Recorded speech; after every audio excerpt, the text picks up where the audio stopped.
Sabe quando é uma presença divina que sabe o meu nome? É uma presença divina que não erra os meus pronomes. É uma presença divina que tem surpresinhas para mim. Você já cansou de procurar esse lugar? Vamos queimar em fogo hoje. Deixar que essa paixão arde em nós, em algum lugar. É dizer assim, olha, eu estou tão cansada. Mas Espírito que desce como fogo, só me faz sentir paixão de novo. Não é a paixão que eu tenho por você, porque você sabe que eu sou apaixonada. É a paixão que você sente por mim, para que eu sinta de novo que eu tenho significado, relevância.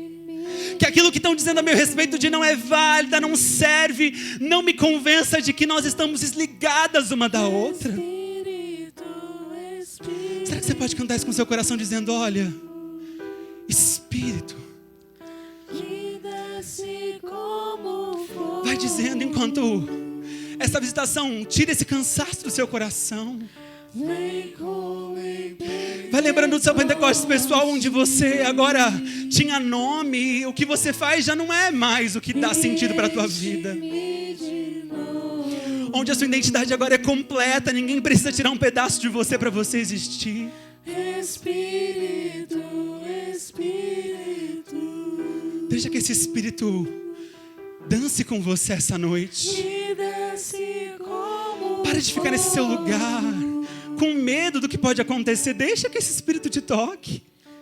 Deixa que essa divina rua dance com você. Ela é livre.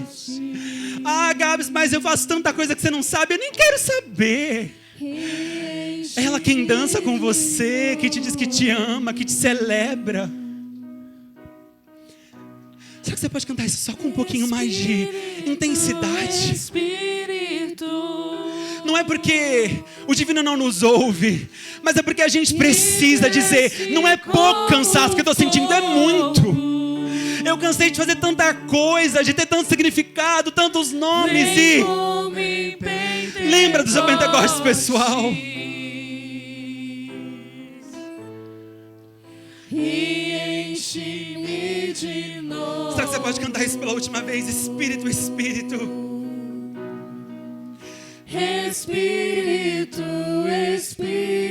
Sente esse Espírito queimando algo em você, que disseram para você que não podia queimar mais. Sente esse Espírito devolvendo identidade para você. Sente esse Espírito devolvendo posição. Você não é mais uma pessoa deslocada no universo. Você tem significado, relevância. Deixa transbordar. Deixa transbordar. Divina Rua, eu quero me unir ao seu coração essa noite. Esse coração que intercede por nós com gemidos inexprimíveis. São gritos, porque você não é contida.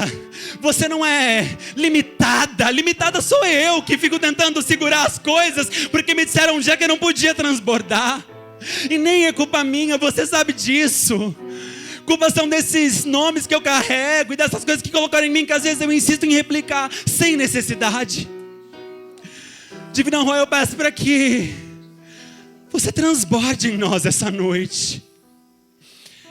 Há poder no seu coração, e não é um poder de violência, é um poder de guerra, é um poder de destruição.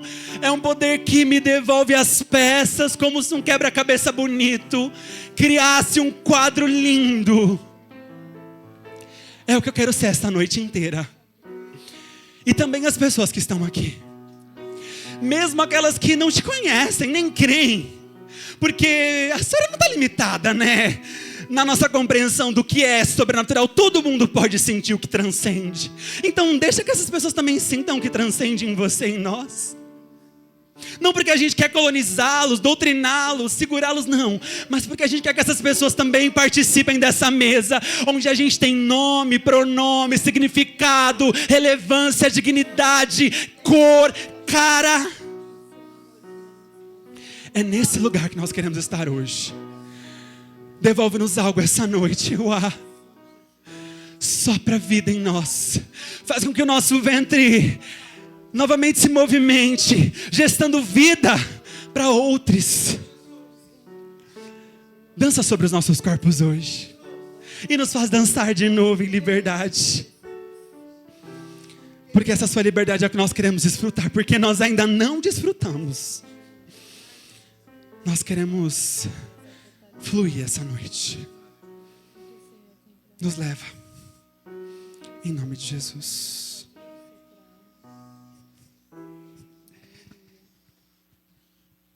Eu quero essa noite com muita alegria receber alguém hoje que vai partilhar do coração de Ruá conosco. E é muito interessante porque acho que uma das coisas que define os meus encontros com a Bru, com a pastora Bruna, se a gente for mais clerical, é que sempre onde a gente está é um espaço seguro. Eu me lembro de 2 situações importantes quando a gente viveu juntas, onde você enfrentou tudo que você tinha nas mãos naquele momento para me ver segura. E eu quero dizer para você que você está segura aqui. Que você saiba que esse é o lugar onde você pode ser 1000% você.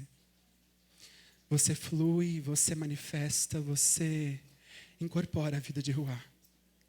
E que essa vida manifesta hoje te dê coragem de dizer tudo que está no seu coração. Você está em casa, você tem família, você tem pertencimento, você não anda só. Que nada te roube o lugar de perceber, de saber que você não anda sozinha. Mas que você, além de não andar só, dá significado quando a gente está junto. Obrigado, porque sempre quando a gente está junto eu não me sinto só. Que você se sinta na liberdade de nos ministrar essa noite. E de dançar com a sua amada divina Ruá. Com quem você tem dançado e tido 10. A gente te recebe com o nosso coração e com o nosso amor. Viu?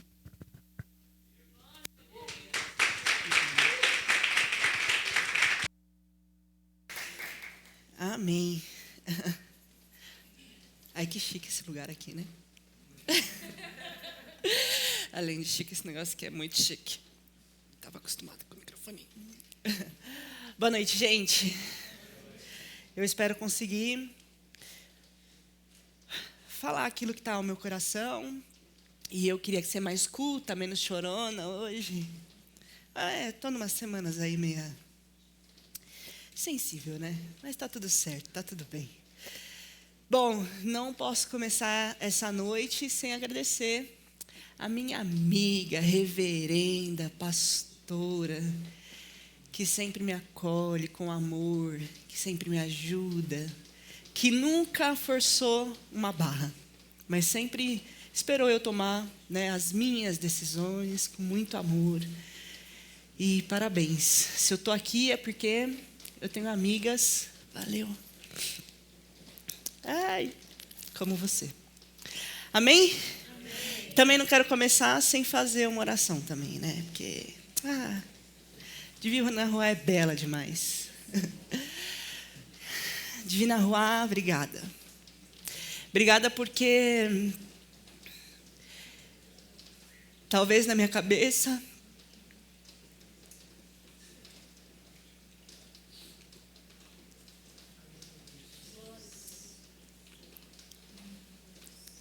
fosse o fim de momentos como esse, ou que demoraria tanto tempo para ter momentos como esse, de fazer aquilo que você colocou no meu coração com tanta paixão de fazer.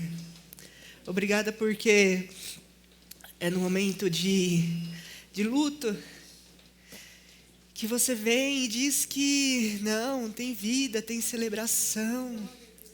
E eu te celebro porque nós hoje celebramos a vida. Tanto, Senhor, a vida da Gabs, que é o principal aqui nesse momento, que nos entrega com tanto amor a sua presença, como a nossa vida. E eu te peço que esse papo de hoje, essa partilha de hoje, possa de alguma forma fazer com que cada pessoa que está aqui, de fato, viva uma fartura, uma abundância e pare de mendigar as coisas simples da vida e deseje, Senhor, nem que seja para ter uma DR contigo no meio do rolê. e bater de frente, dizer, não, eu não aceito isso aqui, vamos conversar melhor, que a gente possa ter essa coragem e não aceitar menos do que aquilo que o Senhor nos criou para ser, que é sermos filhas e filhos amados, amades do Senhor Jesus. Em nome de Jesus, amém. Glória a Deus, amém. Tem um glória. Glória. Vamos lá. Bom, gente, eu não sei se você já leu alguns textos bíblicos que te trouxe um pouquinho de revolta. Nossa, então eu não estou sozinha nesse rolê, glória a Deus. Existem alguns textos bíblicos que eu falo, mano do céu. Da onde que tiraram esse rolê aqui, que pelo amor de Deus não era para estar aqui nesse rolê, né? Tem umas histórias cabulosas que eu falo, gente, como foi normal alguém escrever que partiu o corpo de alguém em 12 pedaços, depois que esse alguém já tinha sido estuprada, para poder rolar uma revolta. Gente, é uma coisa que você fala, Jesus amado. Bom, se você então é da comunidade LGBT, aqueles textos incríveis de terror, né, que falaram para você que você ia para o inferno por causa disso, sei lá o que é o seu inferno, né? E aí você ficou se sentindo a pior pessoa do mundo, aquela coisa toda. Existe um texto bíblico que eu tenho uma revolta assim incrível. Eu falo, toda vez que eu leio esse texto, ou que eu escutava alguém falar desse texto, ou falar dessa história, eu acho que eu ficava com mais raiva ainda dessa história. Falava, mano, não é possível um negócio desse estar na Bíblia e Jesus ter dito uma coisa dessa. Chama a outra lá de cachorrinha. Já dei um spoiler de que texto que eu estou falando. Eu falei, mano do céu. Bom, já ouvi umas ministrações, né, aquelas bem poderosas, né, que ela deveria ser mesmo uma cachorrinha. E eu ficava assim, Jesus amado. Como Jesus, o cara que morreu por nós, deixou sua divindade, manda uma dessa para alguém e fala, cachorrinha aí, pega dessas migalhas. Eu não sei você, se já teve revolta, eu não sei, quem não conhece essa história que eu estou falando, quem ainda não associou a história, beleza, eu vou contar, não tem problema não, porque eu sou dessa bem didática, bem que vai pontinho por pontinho. Bom, a história que eu estou falando é de Marcos 7, de 23 a 30. Eu gosto de ir versículo e conversando, mas como você não conhece o texto, eu vou ler o texto, pelo menos você já faz uma imaginação da história, tá bom? Marcos, então, 7, de 23 a 30, vai dizer assim,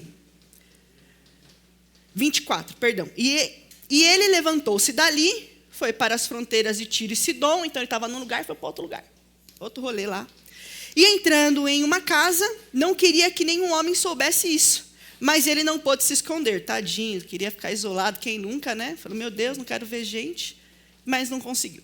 Pois uma certa mulher, cuja filha tinha um espírito imundo, para algumas bíblias está escrito demônio, aí você já faz uma associação que não tem nada a ver por conta de intolerância religiosa, e aí já vai linkando, né, as entidades de religiões de matrizes africanas, e nada tem a ver com esse rolê, porque aqui, na verdade, o espírito imundo está dizendo sobre o mal, que os judeus achavam que realmente era, então o mal, o espírito imundo e tudo mais.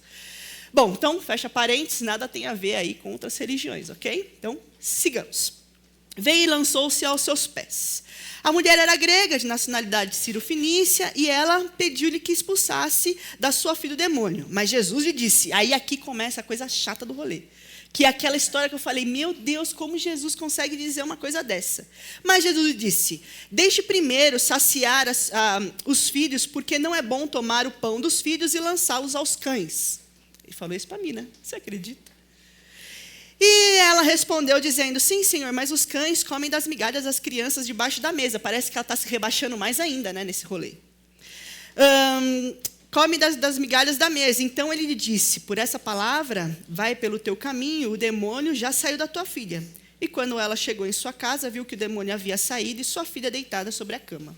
Bom, essa é uma historinha muito curta e eu já ouvi muito falar sobre isso e já li algumas coisas até que eu encontrei a dissertação da Maristela Tesa. E é sobre essa dissertação que eu quero falar, muito internacional, com você.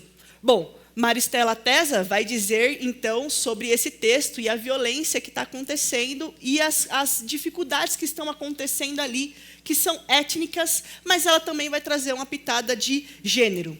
Quando eu começo, então, a ler sobre Maristela Tesa, eu começo a entender que talvez aquilo ali é uma memória muito bem pensada.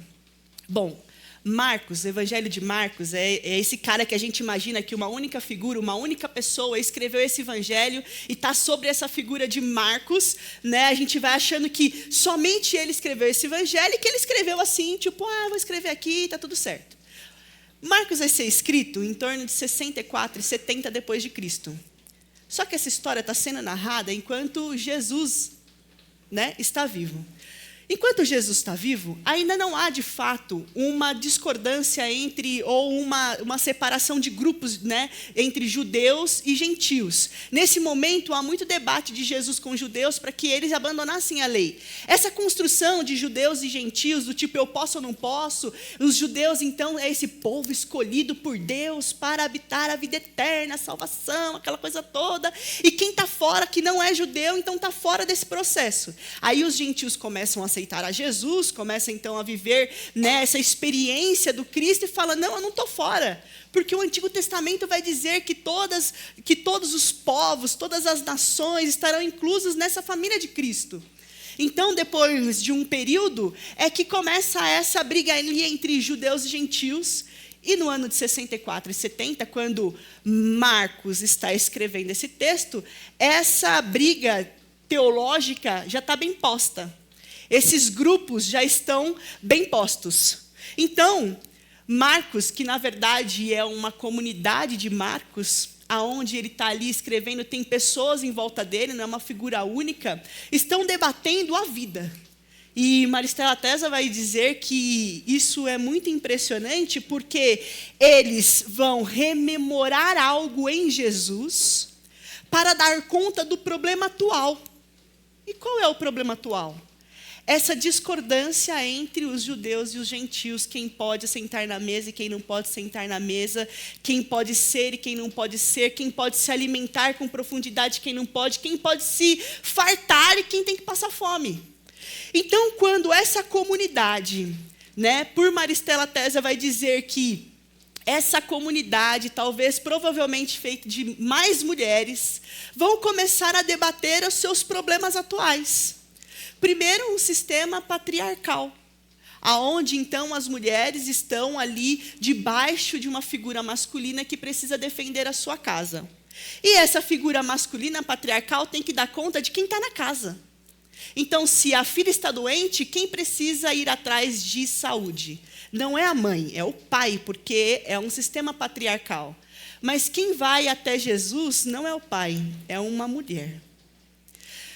Bom, olhando para esse problema atual, provavelmente essa comunidade que está falando assim, nós temos dois problemas aqui. Um problema que a mulher não é igual ao homem e um problema que o gentio não é igual ao judeu. Mas em Cristo não há diferença de homem nem mulher, de grego nem judeu, não há uma diferença, né, enfim, poderíamos aqui contemporaneizar de hétero ou de homo, ou de LGBT, ou de cis, ou de trans. Não há diferença nesse processo, porque todos nós temos lugar em Deus. Mas como nós vamos dizer isso para essa comunidade que está sendo construída? Nós vamos rememorar e escrever essa memória para que traga a solução atual deste problema. Então, eles vão rememorar uma história e vão colocar pontos impressionantes e incríveis que são propositais para fazer esse diálogo. Bom, quando eu fui sempre ler esse texto, sempre diziam que Jesus estava, então, dizendo ali para aquela mulher que ela era uma cachorrinha e que ela tinha que comer as migalhas da mesa. Mas, na verdade, talvez, como diz Maristela Tesa, esse diálogo não é sobre o Jesus e quem conhecemos, o Deus, mas sobre, então, a figura de Jesus da religião, conversando e tendo apego sobre os judeus e leis tradicionais, versus uma mulher gentílica, porque ali ela é uma mulher sirofenícia, e eles vão ter um diálogo. Um diálogo para debater, então, esse problema da lei e esse problema do judeu em cima, ou acima, ou em primazia perante os gentios. Bom, eu achei essa ideia fantástica, porque agora eu não preciso mais olhar para Jesus xingando e diminuindo alguém, apesar de, nos dias de hoje, a teologia imposta é uma teologia que vai excluindo as pessoas que são diferentes daquele grupo. E a Divina Ruá que me livre de nunca mais excluir aqueles que são diferentes de mim, mas que me ajude a rememorar um Cristo que luta e fala e briga pelas igualdades de todos. Bom, então, nós vamos ver essa narrativa que está também dentro de um contexto. No capítulo 6 é muito impressionante, eu preciso lembrar desse contexto, porque no capítulo 6 vai dizer que Jesus multiplicou pães e peixes. Eu quero deixar isso aqui bem frisado, porque nunca foi problema de pão, porque Jesus estava multiplicando pão e peixe. Logo depois, no capítulo 7, nós vamos ver um diálogo, né? E eu gosto muito da pastora Odja Barros, que trouxe numa das conferências dizendo sobre o Deus nojinho, logo nessa parte aqui que Deus está falando com a mulher, né? Antes ela fala assim, olha, está vendo que ele está debatendo com os fariseus, quem lava e quem não lava a mão, ele está debatendo uma lei judaica da purificação do que é impuro e do que não é impuro. Então os discípulos chegaram, e naquela época, para você comer, você tinha que lavar a mão, aí você estava bacaninha, estava santo. Hoje já são outras coisas para ser santo, né? Dentro dessa teologia, assim, que é meio que fundamentalista, né? Bom, enfim. Então, você, para comer, você tinha que lavar a mão, aí você era puro ou impuro. E os discípulos de Jesus chegaram a lavar a mão e o povo começou a brigar. Falou, como assim você não está lavando a mão? Agora você é impuro e tudo mais. E Jesus fala, vocês estão doidos? Não, o que contamina o homem, não é o que entra, é o que sai, aquela coisa toda, aquela conversa. Mas quem estava sendo prejudicado em lavar as mãos? Lembre-se, nós estamos falando de fariseus que eles eram ali o top dos tops dos religiosos. E eles tinham condições financeiras para isso. Só que o camponês, que não tinha acesso à água, porque não é que nem hoje, que a gente encontra uma torneirinha e lava a mão, o camponês que está trabalhando não tinha acesso à água. Como ele comia durante o dia se ele não tinha acesso à água? Então ele estava sempre impuro. E o pescador que tinha acesso ao peixe morto, porque aí encostar no peixe morto também era ser impuro. Então quando Jesus fala para eles, olha, é o seguinte, vamos reorganizar isso aqui entre o impuro e o puro, porque os impuros estão ficando aqueles que não têm acesso às coisas básicas da vida, que é lavar a mão durante um dia de trabalho. Nós precisamos ressignificar esse processo. Então Jesus está falando assim, vamos ressignificar o processo do ser impuro, porque esse ser impuro está afetando aqueles que não têm condições, que nem vocês, que são pessoas que têm grana. As pessoas que estão ali na elite religiosa e têm acesso ali, eu vou lavar a mão, agora eu vou comer. Ai, que ótimo. Mas esse alimento aí está sendo produzido por um camponês que está se tornando impuro para você comer. Olha que maravilha. Então, dentro desse processo, quando Jesus está ali debatendo, ele sai desse lugar de debater, de falar assim, olha, vamos lutar pela vida? Vamos parar de falar sobre o que é puro e impuro, o que contamina, o que entra. Gente, vamos pensar outras coisas. Ele sai desse lugar e entra nessa história. Que parece que ele está reproduzindo totalmente o contrário, né? Que ele está reproduzindo, ele acabou de dizer, gente, não, vamos parar com isso, porque algumas pessoas estão sendo afetadas negativamente, mas ele entra numa história que ele faz o que os fariseus fizeram com ele. Bom, ele entra nessa história, mas lembrando que Jesus não entra nessa história. Tem uma comunidade agora que quer provocar um pensamento ainda mais profundo. Não sobre a lei de comida, não sobre a lei de lavar ou não as mãos, mas sobre essa diferença, então, entre judeu e gentil. Bom, aqui nós vamos ver uma inclusão étnica. Em Marcos 7, então, de 24 a 30, essa história tem várias mudanças. E óbvio que eu li muito rápido e eu quero fazer essa leitura um pouco mais devagar com você. Essa história tem muitas mudanças. E no meio dessa história você fica perguntando, será que é sobre cura? Porque a mulher chega e pede para sua filha ser curada. Mas do nada a história muda e você começa a se perguntar, será que é sobre quem pode comer? porque ela está pedindo pão, ele está falando de pão. E depois você pergunta, é sobre ter pão para todos? Porque se um pode ter, outro não pode ter? É sobre fé ou argumentação? Porque a palavra que ela solta tem uma argumentação muito forte que amplia a visão de Jesus sobre aquilo. E é muito forte dizer isso, porque eu nunca pensei na minha vida que um dia eu ia dizer que Jesus ampliou uma visão através da argumentação de uma mulher, de um ser humano. Quem dirá? Uma mulher. Será que esse texto é sobre Jesus humilhá-la ou não? Bom, a narrativa não se reporta a esse Jesus histórico que conhecemos como o nosso Deus. Essa narrativa se retrata, então, sobre um diálogo entre um estilo de vida judaico tradicional com um estilo de vida em Cristo, gentílico, que não está mais preocupado com essa ordem da lei, do impuro e do não impuro. Então, eu queria ler agora com cuidado cada versículo com você. Me acompanha? Perfeito. No versículo 24 vai dizer assim: levantando-se, partiu dali para as terras de Tiro e Sidom. Tendo entrado numa casa, queria que ninguém soubesse. Jesus estava sozinho. E ele queria permanecer assim, isolado. É muito impressionante que nos dias de hoje tem igrejas que querem permanecer isoladas, sozinhas, para dizer que então aquilo ali é sagrado. Esse povo judaico que está vindo desde lá de trás, narrada essa história no Antigo Testamento, é um povo único, um povo que Deus escolheu como único. E Jesus, nesse momento, está querendo ficar sozinho, isolado. Não queria ser percebido por ninguém. Talvez na tua narrativa você vai pensar cansado. Eu prefiro pensar que ele queria realmente ali um privilégio de estar sozinho, ele ser único ali. Lembrando que esse Jesus não é o Jesus histórico que nós amamos, é o Jesus então que está sendo interpretado como esse judeu. Ele não queria outros com ele. Ele não queria de jeito nenhum outros com ele. Eu acho que o que mais mata a nossa vida hoje em Deus é porque muitos de nós queremos nos manter isolados de outras comunidades de fé. Inclusive, é isso que mais nos mata. Eu já ouvi muito dizer que pastor tem que andar sozinho mesmo, porque é uma vida solitária. Eu descobri que pastor com vida solitária não é em Cristo, porque em Cristo é vida comunidade. E como eu não posso dividir as minhas dores com outros pastores e aquilo me curar, e aquilo falar, nossa, você passa por isso? Passa, eu tentei isso, tente isso. Como é bom poder partilhar das mesmas dores. Então, a vida em Cristo não é uma vida isolada. A vida em Cristo é uma vida em comunidade, no coletivo, enquanto lugar seguro, sempre um lugar seguro.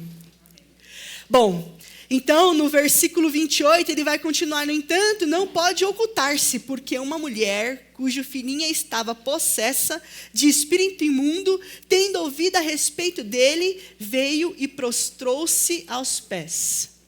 Jesus não passa desapercebido em lugar algum. Você não precisa estar com uma Bíblia debaixo do braço, você não precisa dizer glória a Deus em lugar algum. Quando Jesus está em você, não passará desapercebido, porque esse Jesus é um Jesus que acolhe. Jesus não passa desapercebido em lugar algum. Então, o seu desejo ali desse Jesus, que é da história judaica, de ficar só, não se concretiza numa mulher, porque ela rompe o isolamento de Jesus. Ela diz, não, esse Jesus eu preciso ter acesso, eu preciso ser curada, eu preciso, aliás, ter a minha filha curada. Então, uma nova pessoa é colocada neste cenário, uma filha impura. E essa filha aqui impura vai dar, então, um lugar de filha, de ser consanguínea, de ser realmente filha próxima, de sangue, né? Então, essa filha que está impura, que está passando por um processo de dores, que está passando por um processo de opressão, é colocada na cena. E quando ela é colocada na cena, a mãe dela, e já falei que deveria ser o pai, se ajoelha e diz, Jesus, você pode curar a minha filha. Nesse momento, talvez ela esteja falando, então, de que nós, mulheres, e minha filha, que é mulher dentro de uma casa que está sendo opressa. E Maristela Tesa vai fazer isso de forma tão maravilhosa, dizendo que o patriarcado oprime. E é por isso que essa filha está sendo opressa, porque ela está debaixo de um patriarcado que oprime. Quando então ela fala isso e rompe esse isolamento e diz: a minha filha está possessa, a minha filha está passando por uma opressão e eu preciso que ela seja curada. Não dá mais para ela permanecer assim, porque isso não traz vida. Jesus, você pode.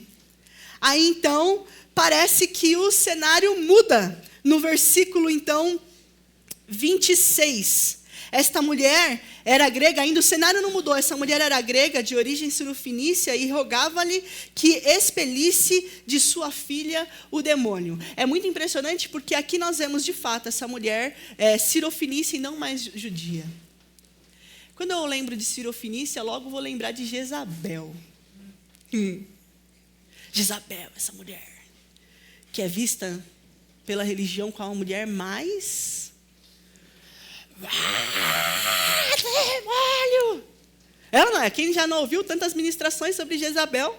Opa! Já teve homem muito pior na Bíblia, mas Jezabel, cara, ela equipara quase ao capeta, né? É uma coisa muito louca, ela equipara. Também quando eu lembro de uma mulher cirofenícia, eu lembro daquela viúva, então, que deu comida a Elias e depois seu filho morre e Elias ressuscita. São essas duas mulheres que eu lembro quando eu penso em cirofenícia. Logo você já imagina, essa mulher aqui, ela realmente não é judia, ela realmente...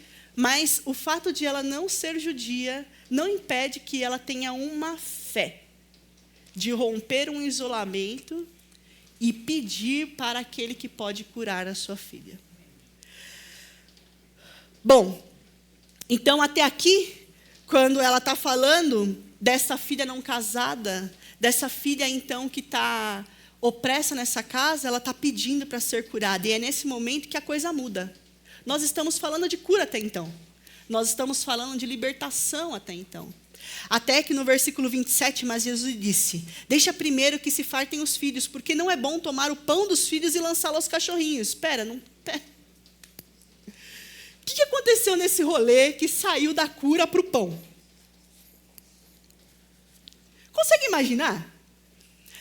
Você nem consegue entender a história. Você fala, mano, saiu da cura. Ela não está pedindo a cura, a libertação. E do nada ele mete um pão. E do nada ele mete ali, vamos saciar a fome, mas aí eu não posso dar para você primeiro para os meus filhos? É impressionante porque nesse momento, quando Jesus vai falar assim, olha, eu preciso dar primeiro aos meus filhos, agora não é sobre mais sangue. O que na primeira partezinha é sobre sangue, agora é sobre descendência. Então eu primeiro preciso dar na primazia a descendência que eu escolhi, e não a você. E esse diálogo que era sobre cura, agora é sobre se fartar. Mas espera, está faltando pão nesse rolê? Eu acabei de dizer para vocês que alguns capítulos atrás rolou uma multiplicação de pão e peixe. Alguém ia passar fome nesse rolê. Ninguém ia passar fome nesse rolê. Por quê? Porque sobraram um monte de peixe e um monte de pão, que eu imagino que o povo levou para casa e falou assim, partiu, agora vamos fazer festa, igual sobra quando nas festinhas, que você fala, está na próxima festa, tudo isso aqui, ó, está na próxima festa. Pelo menos lá na minha empresa, às vezes sobra umas coisinhas. E como lá é distribuidora, de coisas de bebidas, assim, né? E aí rola uma vez, a gente fez assim um processinho, né? Quem nunca foi numa festinha de criança e levou lá os seus docinhos para casa para comer no outro dia, né? Ou vai para casa da mãe, rola uma marmitinha, não é? Sempre rola, porque, né? Paz é para isso, minha sogra quem diz, né? Olha, a Thaís me passa uma vergonha, gente. Toda vez que eu vou na casa da minha sogra, a Thaís sai com sacolas e sacolas de comida. Eu, meu Deus do céu. Mas é minha mãe. Minha mãe tem que fazer isso mesmo, maluca, né? Mas voltando ao assunto aqui. Então, nesse momento que Jesus vai dizer primeiro aos meus filhos, agora ele não está falando mais sobre relação de sangue. Agora ele está falando sobre descendência. E ele está falando sobre primazia. E ele está falando, olha, primeiro aos meus. E depois, se der... Sei lá, sabe? Porque não é bom tomar o pão dos filhos e lançá-lo aos cachorros. Primeiro eu tenho que dar para, então, os filhos. Não dá para jogar para os cachorrinhos. Porque essa era a divisão da época. É o judeu que tem lugar de primazia em Deus. Mas essa mulher, essa mulher. Acho que quando você lê até essa parte, você imagina que nessa hora Jesus falou assim: cale a boca porque você é cachorrinha. Você fala, não vai ter um post-Twitter, tipo assim, não vai ter uma coisa assim, entendeu? Acabou o papo. Foi Jesus, mano, foi Jesus que disse, acabou o papo. Você está entendendo que não vai ter pão para você? Mas essa mulher, ela vai hablar com Jesus, não na base da fé, mas na base do argumento. E não vai falar sobre quem é primeiro e quem é segundo. E essa parte eu acho incrível, porque eu não preciso mais ficar aqui orando que nem uma louca para dizer o que eu fiz foi de Deus, porque eu tenho argumentos para isso. E aí essa mulher, que é muito incrível, vai dizer para Jesus e vai falar: sim, Senhor, os cachorrinhos debaixo da mesa comem. Nós já estamos comendo. Nós já estamos nos alimentando desse pão. Não é sobre o primeiro, quem pode mais. Nós já estamos comendo, porque nós comemos das migalhas que caem das crianças. E quando eu uso termos crianças, agora não é mais nem sobre sangue e nem sobre descendência, mas sobre grupo social, porque as crianças aqui eram as que menos poderiam ter lugar. Mas lembra, Jesus disse que o reino é das crianças. Ela vai inverter, essa história ela vai tendo algumas inversões, que não é mais sobre cura, é sobre pão, não é mais sobre sangue, é sobre descendente, agora não é mais sobre descendente, é sobre aqueles que estão sendo excluídos, mas que para Jesus, na leitura de Jesus, para esses que estão sendo excluídos, sempre foram incluídos na leitura de Jesus. Então eu consegui olhar para esse texto e falar: meu Deus, obrigada. Jesus não disse isso. É um papo entre judeus e gentios que só com muito cuidado e muito estudo você vai conseguir chegar lá. Teve uma época na minha vida em que as pessoas diziam assim para mim: você não pode estudar, porque se você estudar, você vai se desviar. Mano do céu, é agora que eu estou estudando, que eu olho para esse texto e falo como Jesus é lindo demais. Como a Bíblia, a palavra é tão deliciosa, porque ela vai mostrando coisas que com o estudo você vai se aprofundando. Então quero dizer, saia desse lugar de que você não pode estudar, você deve. Porque quanto mais você conhecer da palavra, mais apaixonado você ficará com ela. Eu acho muito interessante que o cala-boca não vem de Jesus, né? Tipo, fica quieta, mulher, agora você é cachorrinha. O cala-boca vem da mulher: mas eu também como, viu? E Jesus olha para ela e fala assim: vai lá. Vai lá, porque a sua filha está curada. Na leitura de Maristela Tese, sua filha não passa mais por uma opressão. Na leitura dela, ela vai dizer assim: está dado. Daqui em diante, não há mais diferença entre judeu e gentil.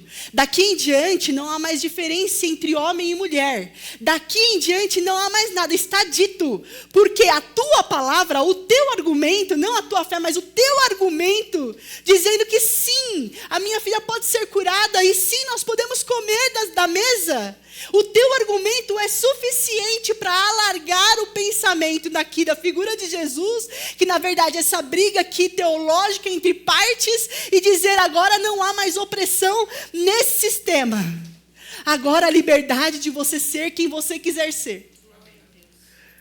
É nessa leitura que agora eu queria chegar realmente no ponto determinante do que eu pensei, que é: por que quando as pessoas dizem pra gente que a gente não presta, que a gente não vai pro céu, que a gente não tem vida eterna, que a gente não pode ser, que os nossos corpos não podem ser, ao invés de rebater esse argumento, a gente fica mendigando e fica dizendo que não, Deus não pode ser conosco? Essa mulher, ela não teve crise de fé quando Jesus diz para ela que ela não pode. Ela fala: peraí, Eu tenho um argumento e eu posso porque eu já estou fazendo. Mas quando alguém diz para nós que nós não podemos, nós temos não crise da nossa identidade, nós temos crise de fé. Porque nós queremos agradar tanto a esse Deus que nós falamos, vamos anular quem somos. E eu estou cansada de anular quem eu sou. Eu estou cansada de não me fartar. Eu estou cansada de mendigar o pão que cai da mesa daqueles que se dizem maiorais. Eu estou cansada. A gente entra num mundo que a gente pensa mais nas pessoas, que a gente vai incluindo as pessoas. E a gente vai também mendigando a espiritualidade. Isso a Gabi vai dizendo muito. Por que a gente precisa ser progressista e esquecer da espiritualidade? Então a gente se farta da vida social, da vida com o outro, de incluir o outro, de lutar pelo outro, e fica mendigando a espiritualidade. Eu estou cansada de mendigar a espiritualidade, porque alguém tomou isso para si. Não, isso também é meu. Mas também estou cansada de ir para a espiritualidade e mendigar a vida com o outro, no coletivo, na sociedade, de lutar pelo outro. Eu quero ter vida com Deus em abundância. Eu quero ter vida com outro em abundância. Cara, eu estou cansada de ter que mendigar a minha sexualidade. Não é uma mulher lésbica, mas as minhas relações sexuais, no caso a minha, né? Porque no meu caso eu sou monogâmica. De outros, eu estou cansada das pessoas dizerem que não pode. E fica vivendo os outros ali naquela coisa do mendigar. Mendigar. Eu estou cansada de coisas que faz a gente mendigar o amor. Se na tua relação você está mendigando o amor, ei, Deus não quer que ninguém tenha dores, passe fome, tenha problemas, tenha dificuldades, porque nesse reino de Deus há amor, há paz, há alegria para todos. Há todas as necessidades sendo então observadas. Eu não sei você, mas o que você tem mendigado? Em nome de um Jesus que te apontaram. Para você ter vida com Jesus, precisa entrar nessa lei, lava a mão. Para você ter vida com Jesus, você precisa ser você. Lutar por quem você é. É ter relação transparente com Jesus. É falar, Jesus, eu sou assim, eu te amo assim. É pensar que esse Deus de amor, que é o próprio amor, nunca poderá deixar de nos amar, porque o amor não pode deixar de amar. Amém.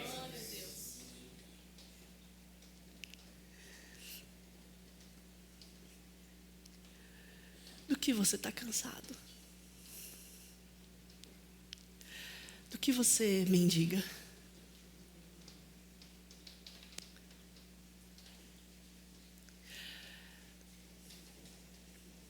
Estou cansada de ver a minha comunidade morrer nova.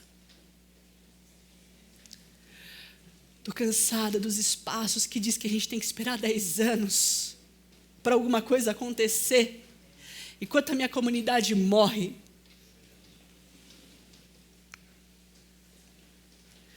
Eu estou cansada de ver gente morrendo da minha comunidade. Em nome de um Jesus que ama tanto. Em nome de um Jesus que acolhe tanto. Não te cansa de disputar espaços que é seu.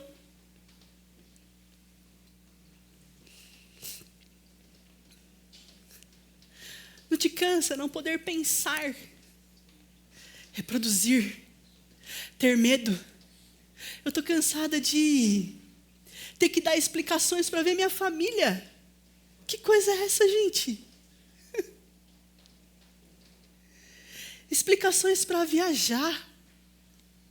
Talvez para alguns isso nem faça sentido aqui, que já avançaram nesse ponto. Eu estou aqui, ó.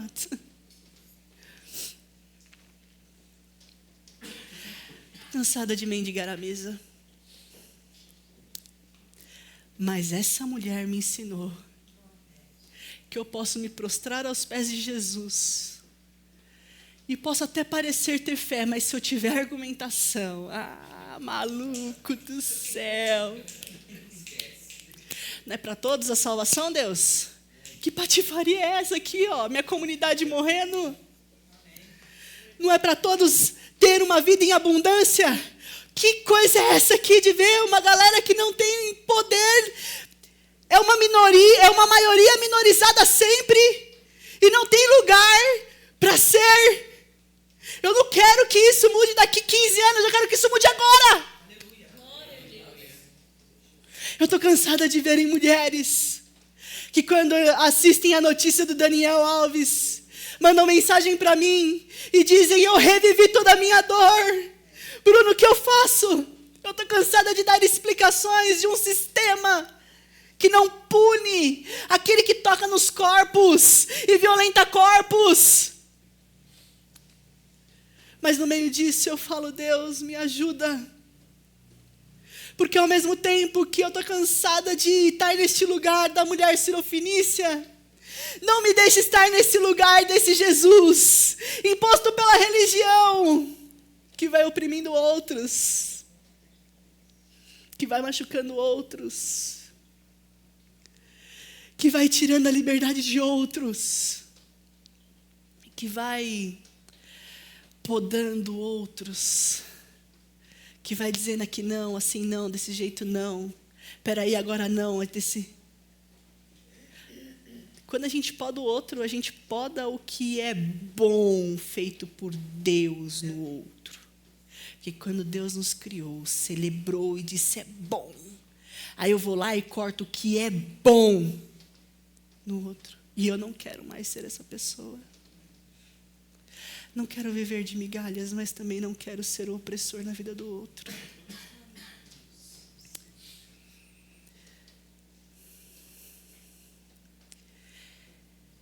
E tudo que eu mais quero é me fartar.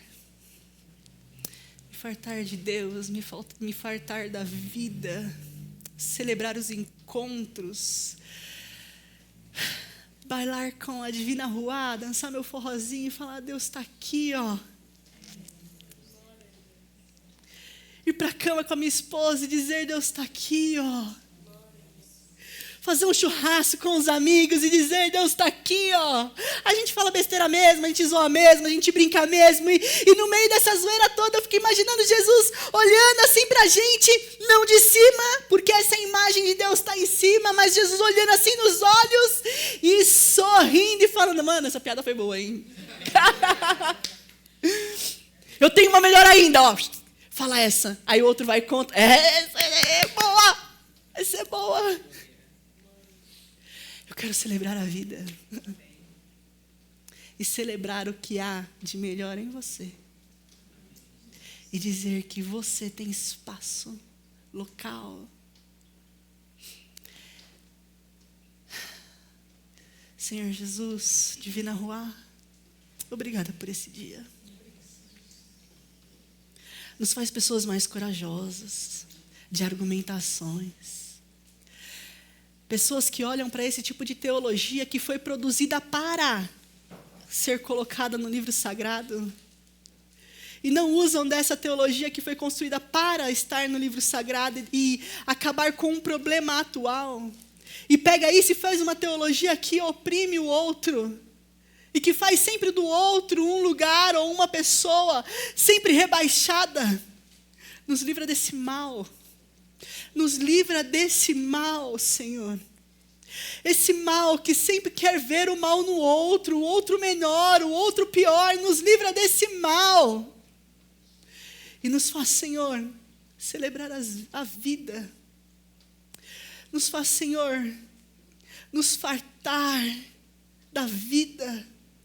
Nos fartar do amor, nos fartar, Senhor, das relações familiares.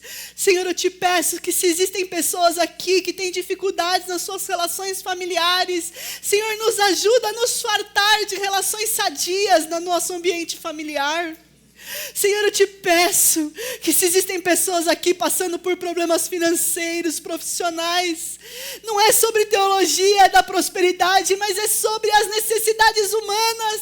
Nós queremos ver todos supridos com as suas necessidades humanas. E quais são essas diversões? De poder viajar, de poder se vestir, de poder sair, de poder se alegrar da vida. Mas, Senhor, eu te peço especificamente por aqueles e aquelas que estão aqui e estão mendigando o amor próprio. Mostra para essas pessoas o quão amadas elas são por ti. E que ao perceber isso, elas se amem e se empoderem de quem elas são, para nunca mais mendigar nada nessa vida, mas se empoderar daquilo que o Senhor quer dar em abundância. Obrigada, Jesus, por essa noite. E eu te peço, Senhor, que a Gabs que tem transbordado a minha vida, Senhor, leva ela para lugares de transbordar outras vidas, Pai. Porque ela me ensinou que eu não devo mendigar a mesa ministerial. Porque ela me ensinou que eu não devo mendigar a teologia a qual eu acredito. Senhor, que ela possa ir e ter espaços em outros lugares para tirar essas pessoas desses lugares aonde não há fartura na mesa para alguns. Faça dela, Senhor, um instrumento seu para trazer cura às opressões que tantas pessoas estão vivendo nesse mundo. Faça dela, Pai, um canal da Divina Ruá, soprando, Senhor, vida, amor, paz de ser quem se é em ti, em nome de Jesus. Amém e amém. Glória a Deus.